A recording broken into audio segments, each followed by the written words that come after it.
Right, ఇక SLBC టన్నెల్లో సహాయక చర్యలపై తాజా అప్డేట్స్ అందించడానికి బాలకృష్ణ అందుబాటులో ఉన్నారు. బాలకృష్ణ, రెస్క్యూ ఆపరేషన్ ఎలా కొనసాగుతోంది? చంద్రిక, ఎస్ఎల్బీసీ టన్నెల్ ప్రమాదం జరిగి దాదాపు 48 గంటలు గడుస్తోంది. మరోపక్క మాత్రం సర్చ్ ఆపరేషన్స్, రెస్క్యూ ఆపరేషన్స్ అయితే పూర్తి స్థాయిలో జరుగుతున్నాయి. దానికి సంబంధించినటువంటి అప్డేట్ చూస్తున్నాం. మనము ఆర్మీకి సంబంధించి అట్లాగే నేవీకి సంబంధించినటువంటి టీమ్స్ బరిలోకి దిగాయి. మనము ఇప్పటికే ఎస్డీఆర్ఎఫ్ కానీ, ఎన్డీఆర్ఎఫ్ అట్లాగే ఫైర్ సంబంధించిన టీమ్స్, సింగరేణికి సంబంధించిన రెస్క్యూ టీమ్స్ అన్నీ కూడా రంగంలో ఉన్నాయి. 3 షిఫ్టుల్లో ఒక షిఫ్ట్ ఒక టీము లోకో ట్రాలీ ద్వారా లోపలికి వెళ్ళి రంగంలోకి వెళ్ళి బయటికి రావాలంటే సుమారుగా 5-6 గంటలు టైం పడుతుంది. సో అయినప్పటికీ కూడా ఒక్కొక్క టీఫు దఫాలుగా వెళ్తోంది. ఇప్పటికీ ప్రయత్నాలు అయితే నిరంతరం కొనసాగిస్తూనే ఉన్నారు. సో టన్నెల్ లోపలికి వెళ్ళి బయటికి రావడానికి మాత్రం చాలా ఇబ్బందికరమైన పరిస్థితులు, సవాళ్ళు ఎదురవుతున్నాయి. అయినా సరే వాటిని అన్నింటినీ అధిగమించుకుంటూ రోజుకు రోజు రెక్టిఫై చేసుకుంటూ ఇంకాస్త ముందుకెళ్లే ప్రయత్నం చేస్తున్నారు. మనం ఈ టన్నెల్లో 14 కిలోమీటర్ల లెంత్ ఉన్న టన్నెల్లో మొదటగా 12 కిలోమీటర్ల మేర లోకో ట్రాలీలో వెళ్లాల్సి ఉంటుంది. తర్వాత ఏదైతే బెల్ట్ ఉంటుందో బెల్ట్ ద్వారా బెల్ట్ పైన నుంచి నడుచుకుంటూ వెళ్లాల్సి వస్తుంది. ఆ 1 కిలోమీటర్ దాటిన తర్వాత అది ఇంకొక 3వ హడిల్ అని చెప్పవచ్చు. అక్కడ నుంచి బురదలో నడుచుకుంటూ ఒక వెదురు సహాయంతో ఫస్ట్ వెదురుని ఒక స్టెప్ వేసిన తర్వాత అట్లా స్టెప్ ఏదైతే రెస్క్యూ టీం ఉంటుందో ముందుకెళ్తూ ఉంటారు. సో ఆ వెళ్తున్న టైంలో పైనుంచి ఏదైతే 200 మీటర్ల పైగా పెద్ద ఏదైతే బ్రీచ్ ఏర్పడేదో దాని ద్వారా మొత్తం జాలు అట్లాగే బురద మట్టి అనేది కొట్టుకొస్తుంది. దీంతోపాటు డీవాటరేషన్ కూడా కొనసాగుతూ వస్తుంది. 5 మోటార్లు పెట్టారు. ఇప్పటికి కూడా ఏదైతే అవుటింగ్ డీవాటరింగ్ చేస్తున్నారో అదైతే రివర్లోకి పంపిస్తూనే ఉన్నారు. అయినా సరే ఊట మాత్రం యథావిధిగా వస్తూనే ఉంది. సో ఈ నేపథ్యంలో ఛాలెంజెస్ అయితే విపరీతంగా అవుతున్నాయి. సో లోపల ఉన్న వాళ్ళని సంరక్షించేందుకోసం పోతున్నటువంటి సేఫ్గా బయటికి తీసుకురావడం కోసం పోతున్నటువంటి టీమ్స్కి కూడా విపరీతమైన ఛాలెంజెస్ ఎదురవుతున్నాయి. వాళ్ళు ప్రాణాలు పణంగా పెట్టి లోపలికి వెళ్తున్నారు. ఏదేమైనప్పుడు కూడా ఏరియల్ వ్యూ ద్వారా డ్రోన్ సాయంతో పూర్తి స్థాయిలో ఒక ప్లాన్ బిని అయితే సిద్ధం చేశారు. వాళ్ళు ఇవాళ మొత్తం రోప్స్ అట్లాగే చాపర్స్ని సిద్ధం చేసుకొని పైనుంచి ఏదైతే మనకు 14th కిలోమీటర్ ఏదైతే ఉందో అక్కడ టాప్ యాంగిల్ నుంచి పైనుంచి కిందికి దిగడానికి ప్రయత్నం చేస్తున్నారు. దాని ద్వారా లోపల చిక్కుకున్న వాళ్ళని బయటికి తీసుకొచ్చే ప్రయత్నం అయితే జరుగుతోంది. ఇప్పటి వరకు రాష్ట్ర మంత్రులు జూపల్లి కృష్ణారావు అట్లాగే అచ్చంపేట ఎమ్మెల్యే అక్కడనే ఉండి స్వయంగా ఈ రెస్క్యూ ఆపరేషన్స్ని పరిశీలిస్తున్నారు. దీంతోపాటు ఇవాళ కోమటిరెడ్డి వెంకటరెడ్డి మంత్రి కూడా రావడం జరిగింది. అట్లాగే సాగర్ ఎమ్మెల్యే జయవీరారెడ్డి అట్లాగే అచ్చంపేట ఎమ్మెల్యే వంశీకృష్ణ కూడా అక్కడే ఉన్నారు.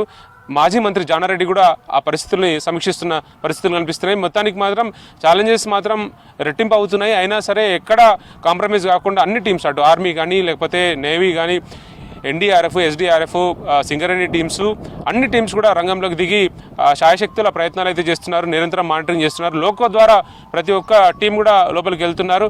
సో నిన్న మొన్నటి కన్నా ఈరోజు మెరుగైన రిజల్ట్స్ వస్తున్నాయి. ఈ లోపలికి వెళ్ళగలుగుతున్నాము. డివాటరేషన్ చేస్తున్నాము. దీని డివాటరింగ్ కూడా చాలా రెస్పాన్స్ వస్తుంది.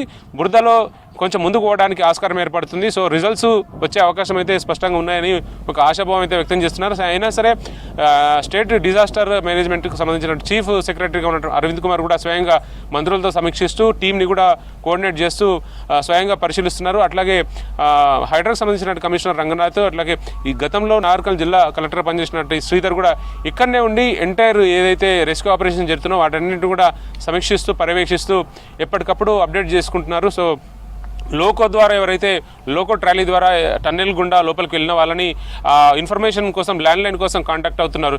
సో ఓవరాల్గా అయితే డీవాటరింగ్ ప్రక్రియ జరుగుతూ ఉంది. రెస్క్యూ ఆపరేషన్స్ కంటిన్యూ అవుతున్నాయి. 48 అవర్స్ గడిచినప్పుడు కూడా మరో పక్క ఎవరైతే ఈ ప్రమాదంలో చిక్కున్న 8 మంది ఉన్నారో, అటు ఫీల్డ్ ఇంజనీరు, టెక్నికల్ ఇంజనీరు అట్లాగే మొత్తం నలుగురు లేబర్లు. సో ఆ 8 మంది కోసం అయితే ఆచూకీ కోసం చాలా ఆతృతగా కుటుంబాలు అయితే చాలా ఎదురు చూస్తున్నట్టు సిచ్యువేషన్ అనిపిస్తుంది. నిన్న మంత్రి జూపల్లి కృష్ణారావు కూడా స్వయంగా లోపలికి టన్నెల్లోకి వెళ్ళి దాదాపు 12 కిలోమీటర్ల మీద లోపలికి లోకో ట్రాలీలో వెళ్ళి అక్కడ పరిస్థితులను స్వయంగా సమీక్షించారు, పరీక్షించారు. సో అక్కడ చూసిన తర్వాత ఆయన వచ్చినటువంటి పరిస్థితులను బట్టి చెప్తున్న మాటలను బట్టి పరిస్థితులు అయితే ఆశాజనకంగా లేవు, చాలా భయానకమైన వాతావరణం కనిపిస్తుంది అని చెప్పి అదే మాట మంత్రి చెప్పిన విధంగానే సేమ్ యాజ్ ఇట్ ఈస్గా ఈ రాబిన్స్ గ్రూప్ సంబంధించి అట్లాగే జేపీ కంపెనీకి సంబంధించినటువంటి ఎవరైతే లేబర్ ఉన్నారో వాళ్ళు లోపలికి వెళ్తున్న సమయంలో కూడా గతంలో ఇట్లాంటి ఇన్సిడెంట్ చూడలేదు. చాలా భయానకమైన వాతావరణం ఉందని చెప్తున్నారు. అయినా సరే ఈ హర్డిల్స్ అన్నిటి కూడా అబ్స్టాకిల్స్ అన్నిటి కూడా అధిగమిస్తూ లోపలికి వెళ్ళి ఒక సాహసోపేతమైనటువంటి ప్రయత్నం అయితే జరుగుతుందని చెప్పవచ్చు. ఇప్పటికీ 48 అవర్స్ దాటింది. దాదాపు మూడవ రోజు నిరంతరం కూడా మంత్రులు ఇరిగేషన్ మంత్రి నిన్న ఇవాళ అక్కడే ఉండి పరిస్థితిని సమీక్షించారు. కోమటిరెడ్డి వెంకటరెడ్డి కూడా మళ్ళీ జాయిన్ అయ్యారు ఆ టీంలో. జూపల్లి కృష్ణారావు కూడా అక్కడే ఉన్నారు. సో ఎంటైర్ టీం మంత్రులు దాదాపు రాష్ట్ర మంత్రివర్గంలో 3 మంత్రులంతా కూడా ఇక్కడండి స్వయంగా పరిశీలిస్తున్నారు. అచ్చంపేట ఎమ్మెల్యే ఉన్నారు, అట్లాగే సాగర్ ఎమ్మెల్యే కూడా జాయిన్ అయ్యారు. ముఖ్యంగా మనకు డిజాస్టర్ సంబంధించిన టీము అట్లాగే చీఫ్స్ అంతా కూడా ఇందులో ఉన్నారు. ఆర్మీకి సంబంధించిన lieutenant colonel Vikas Singh, NDRF సంబంధించిన టీము అంతా హెడ్ అంతా కూడా అక్కడనే ఉన్నారు. ఒకవేళ వేగంగా వాళ్ళని బయటికి తీసుకురాగలిగితే ఇమ్మీడియట్గా ట్రీట్మెంట్ క్యాజువాలిటీస్కి ఫస్ట్ ఎయిడ్ చేయడానికి మాత్రం వెంటిలేటర్తో సహా ఆక్సిజన్ సంబంధించినటువంటి ఎంటైర్ టీం అంతా కూడా ఆర్మీ అది చూస్తుంది ఆ వ్యవహారాన్ని. సో వాళ్ళంతా కూడా అవుట్ సైడ్ ఏదైతే టన్నెల్ బయట భాగం ఉందో అక్కడైతే పూర్తి స్థాయిలో ఏర్పాట్లు చేసుకుని ఉన్నారు. సో 2 మార్గాల ద్వారా, ఒకటి నిన్నటి వరకు ప్రయత్నించినటువంటి టన్నెల్ ద్వారా ఎట్లాంటి రిజల్ట్స్ లేకపోవడం వల్ల ప్లాన్ బిని అమలు చేస్తున్నారు. సో పై నుంచి నేవీ నేరుగా మనం యూజువల్గా ఇట్లాంటి ఇన్సిడెంట్స్ ఎక్కడ సబ్మెరైన్లో చూస్తుంటాము. ఒకవేళ సముద్ర మార్గంలో ఎవరైనా చిక్కుకుంటే లోపలికి వెళ్ళి వాళ్ళు చాపర్స్ ద్వారా కిందికి తీసే ప్రయత్నం చేస్తారు. అట్లాంటి ఇన్సిడెంట్ మనం ఇక్కడ చూడబోతున్నాం. నల్లమలలో ఎస్ఎల్బిసి టన్నెల్ దగ్గర నేరుగా నేవీ చాపర్స్ ద్వారా రోప్ సహాయంతో వాళ్ళు కిందికి దిగబోతున్నారు. దిగి లోపల ఉన్నటువంటి చిక్కుకున్న 8 మందిని బయటికి తీసుకురావడానికి ప్రయత్నం చేస్తున్నారు. ఆ ప్రయత్నాలు అయితే సఫలం కావాలని ప్రతి ఒక్కరు కూడా కోరుకుంటున్న పరిస్థితి కనిపిస్తుంది. Chandrika, over to you.